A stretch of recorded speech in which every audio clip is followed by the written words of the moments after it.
안녕하세요. 커피에 대한 모든 것 월간 커피 매거진의 커디터입니다. 스페셜티 커피가 대중화가 되면서 브루잉 커피는 정말 많은 사랑을 받게 됐습니다. 에스프레소와는 또 다른 매력을 갖고 있는 브루잉에 대한 이야기를 나누는 브루잉 토크.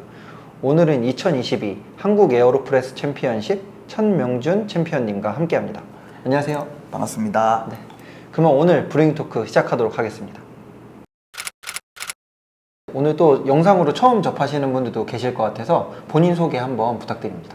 반갑습니다. 저는 콜드브루 제조회사 핸디엄 그리고 스페셜티 커피 브랜드의 언더프레셔라는 브랜드에서 헤드 로스터를 맡고 있는 천명준이라고 합니다. 반갑습니다. 그러면 현재 지금 핸디엄에서 헤드 로스터를 맡고 계신데 네, 맞습니다. 에어로프레스 챔피언에 나가서 우승을 하신 거죠? 맞습니다. 정말 대단한 경력처럼 느껴지는데 올해 3년 만에 다시 열린 2022년 한국 에어로프레스 챔피언십에서 우승을 하시게 됐잖아요. 이미 많이 얘기하셨겠지만 그래도 소감 한번 부탁드립니다. 우선은 이제 2022년이 끝나가는 상황에서 좋은 결과로 한 해를 마무리할 수 있어서 개인적으로도 너무 만족스럽고 저를 응원해주신 많은 분들에게 고맙다는 말씀 꼭 전하고 싶습니다. 고맙습니다.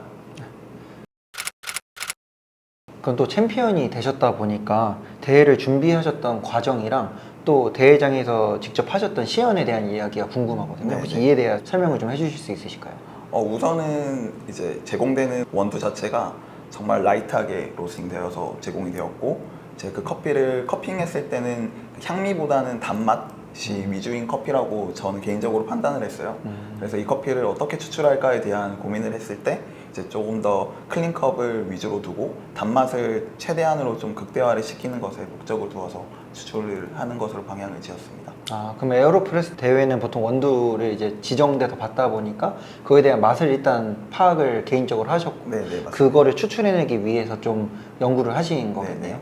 그러면 에어로프레스는 또 좀 내리는 게 아무래도 일반 저희가 생각한 드리퍼랑 다르잖아요. 그럼 그거를 좀 어떤 식으로 좀 추출 레시피를 맞추셨나요? 우선은 기본적으로 저는 역방향 추출이라고 해서 에어로프레스를 반대로 이제 두어서 원두를 담고 거기에 이제 물을 부은 이후에 어느 정도는 침출 이후 그리고 이제 프레스 압을 주는 방식이었는데 그렇게 추출을 하다 보니 저는 추출 시간은 제가 마음대로 변동을 줄 수가 있었어요.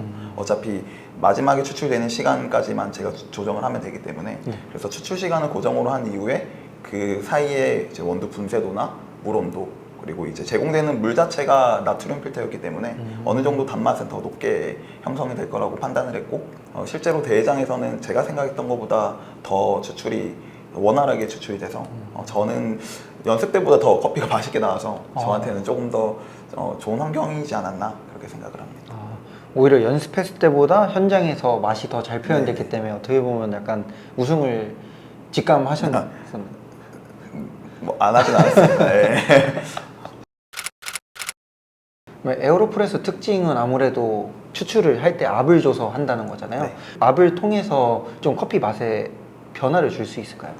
맞습니다. 저는 커피 실제로 대회 때는 아주 천천히 30초 동안 프레스를 진행을 했는데요. 이렇게 추출했을 때는 빠르게 추출했을 때보다 커피의 농도감이 조금 더 높게 나오는 그 결과를 얻어서 천천히 커피를 진행했습니다. 그러면 어떻게 보면 농도를 좀 더 진하게 하고 싶으면은 압을 천천히 주면서 눌러주는 게 좋다라는 말씀이시죠? 네. 그리고 저는 이제 커피 분쇄도를 정말 굵게 갔기 때문에 이거를 조금 더 빠르게 추출하다 보면 너무 커피 성분들이 추출이 덜 되는 현상이 나타나서 천천히 추출 시간으로 이제 어느 정도의 추출력을 상승시킨 케이스라고 봐주시면 될 것 같습니다. 물론 굵기와 그런 상황에 따라 다르겠지만 적어도 챔피언 분의 말씀에 의하면 굵게 갈았을 때는 압을 오히려 천천히 줘서 시간을 늘려주는 게 농도 있는 커피를 만드는 데 좋다라는 말씀이십니다. 맞습니다. 대회 얘기와는 또 달라지는 거긴 하지만 또 가장 선호하는 드리퍼와 드리포트에 대한 설명을 좀 해주실 수 있으실까요? 사실 저는 딱히 선호하는 드리퍼나 드리포트는 없어요. 왜냐면 결국은 그 제조사마다 특성이 있고 선호하는 그런 드리퍼는 딱히 없는 것 같고 가장 많이 쓰는 드리퍼는 당연히 하리오 V16을 가장 많이 쓰는데요.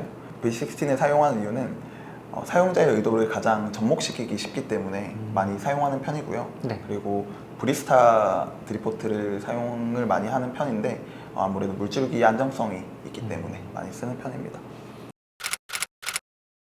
그럼 또 지향하는 브루잉 방식과 그 이유도 좀 설명 부탁드릴게요. 저는 밸런스 좋고 깨끗한 클린컵을 가지고 있고 그리고 스윈리스가 높은 커피를 가장 좋아하는데요.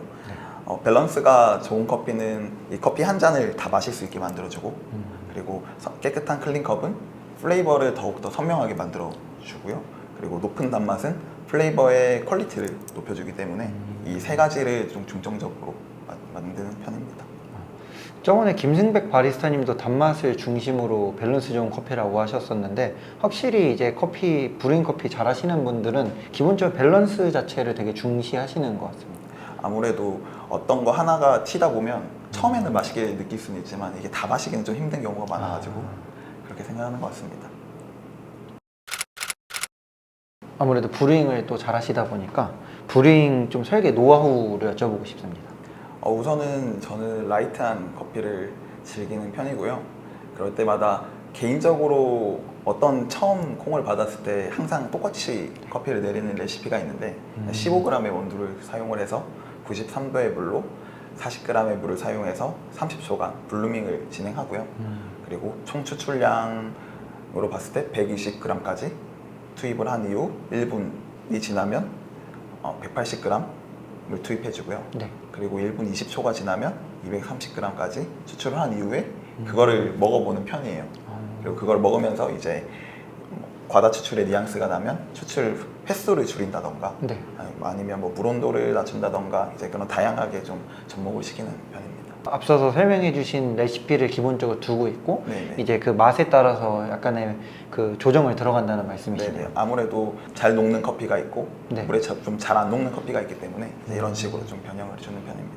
보통 그럼 드리퍼는 하리오로 많이 쓰시겠네요. 하리오로 많이 쓰는 편입니다.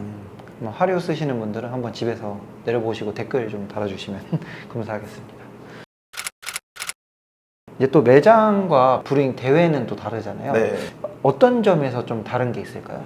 우선은 매장이랑 대회는 사실 진짜 저는 많이 다르다고 생각을 하는데 매장은 다수의 사람들이 많이 오잖아요. 그리고 커피를 즐기시는 분들이지만 일반적으로 이제 커피인들이 아닌 일반적인 고객층들이 많이 오기 때문에 조금은 더 마시기 쉽게 농도를 조금 더 풀어주는 편이고요.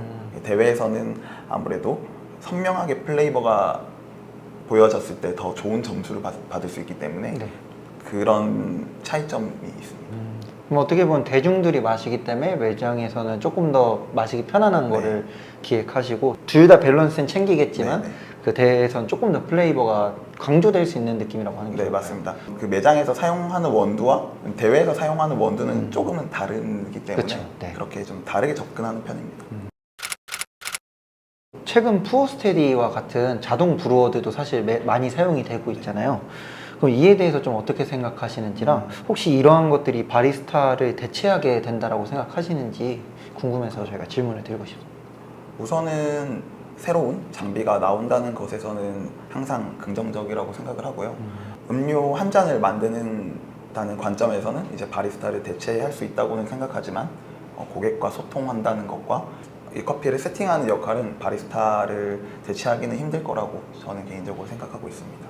그럼 어떻게 보면 하나의 장비로서 새롭게 등장하는 것은 정말 긍정적이지만 아무래도 또 그거를 세팅하는 건 또 바리스타의 역할이기 때문에 네네. 또 그거는 다른 의미에서 받아들일 수 있다는 맞습니다. 말씀이시네요. 스페셜티 커피 하면 사실 커피를 하는 사람들이면 브루잉 커피를 네. 보통 떠올리지만 실제로는 아메리카노의 판매율이 워낙 압도적이잖아요. 그럼 이를 따라가기 위해서는 브루잉이 좀 어떤 게 필요할까요? 저는 아메리카노랑 브루잉이랑은 완전 별개의 메뉴라고 생각을 하고 있고요. 그렇기 때문에 브루잉이 아메리카노를 따라가려고 하는 것보다는 네. 아예 브루잉이라는 메뉴의 카테고리를 조금 더 신경을 쓰는 것이 차별점을 주는 것이 더 중요하지 않을까라는 생각을 하고 있어요. 아무래도 뭐 아메리카노는 조금 더 대중스러운 맛을 표현을 하려고 하고 브루잉 커피 같은 경우는 이 커피가 가지고 있는 향미나 맛들을 조금 더 섬세하게 표현하는 것이 중요하다고 생각을 하기 때문에 아예 다른 카테고리로 보는 것이 오히려 더 긍정적으로 볼 수 있지 않을까 이렇게 생각합니다. 각자의 개성을 살면서 뭔가 쫓아간다는 느낌보다는 네. 각자의 카테고리로 구분을 명확히 짓는 네. 게 좋다는 말씀이시죠. 맞습니다. 그럼 이제 마지막 질문인데요.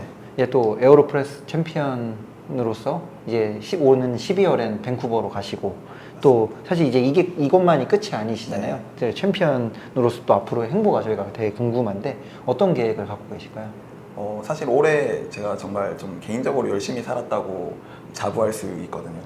KMBC는 심사를 했었고 네. KBRC는 선수로 출전하면서 이제 세미파이널까지 이제 들어가게 됐는데 내년에는 KBRC 챔피언이 되는 것이 1차 목표고요.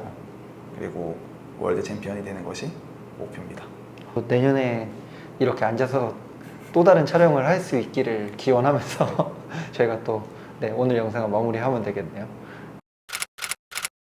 2022 한국 에어로프레스 챔피언십 천명준 챔피언님과 함께하는 브루잉 토크는 여기까지입니다. 오늘 인터뷰를 보시고 또 다른 분들이 에어로프레스를 더 많이 사랑하시면 좋을 것 같고 또 브루잉에 대한 많은 관심을 갖고 아까 말씀주셨던 그런 카테고리가 더욱더 그 소비자들에게 뚜렷이 전달될 수 있도록 모두가 노력할 수 있으면 정말 좋을 것 같습니다. 그러면 저희는 또 다음 시간에 찾아뵙도록 하겠습니다.